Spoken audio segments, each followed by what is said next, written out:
Cool.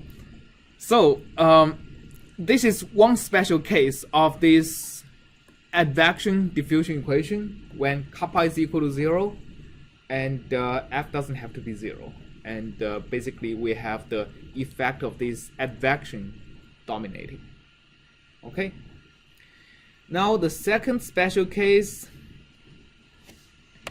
is when u is equal to 0. We have the partial derivative of u is directly equal to kappa times the second order derivative, and I won't add any constant term for now. This equation is what you are going to be solving in the homework today. All right. So, of course, in the homework, we are not giving you the partial differential equation. We give you the differential equation disguised as a system of ordinary differential equations. Remember, like the goal of our partial differential equation discretization is to convert this partial differential equation into some ordinary differential equation, right? So in the homework today, I gave you this ordinary differential equation that is a result of discretizing this PDE, and have you look at how stiff the resulting system is. If you use different ODE solvers, how the solution is going to look like, and how long does it take. All right. And by the way, just a hint is that after discretization, this is going to be a pretty stiff system. Okay, and so why is it a stiff system? So just going back to our MATLAB. For example, let's look at the case even with a smaller kappa, and I mean, why don't we throw some u just to be fun? Okay, so I'm actually going to make an initial condition that has something very sharp and something very smooth. Okay, so let's do that. I'm going to start. Oops, I think I know why it's so sensitive. I think I touched it with my hand. That's probably not a very good idea. Okay, so here I'm just going to make something very sharp,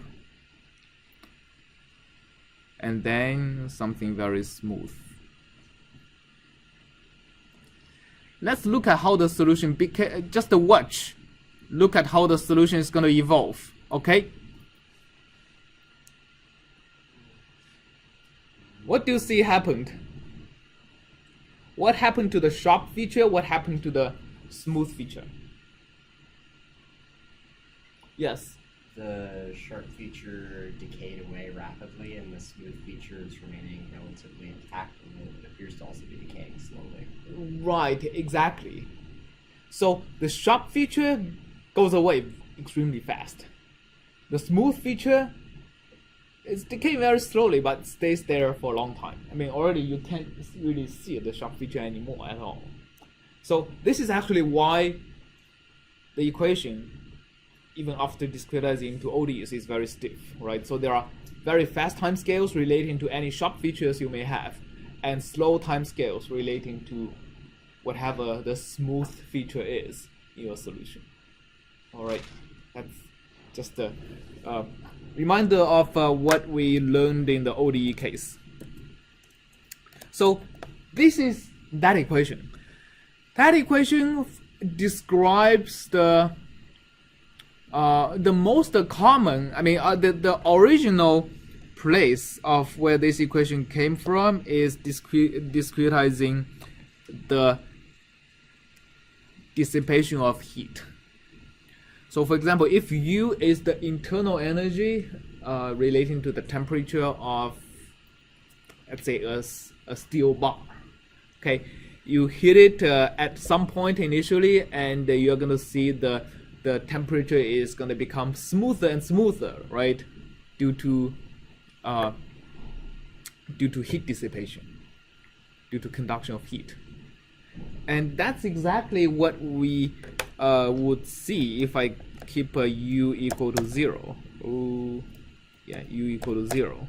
And if I let's say if I heat it up using a blowtorch or something at the middle, and the temperature is still pretty constant elsewhere, you're going to see that the high temperature place is going to cool down and the heat gets spread out over bigger and bigger regions, right? So that's a classic example of this equation.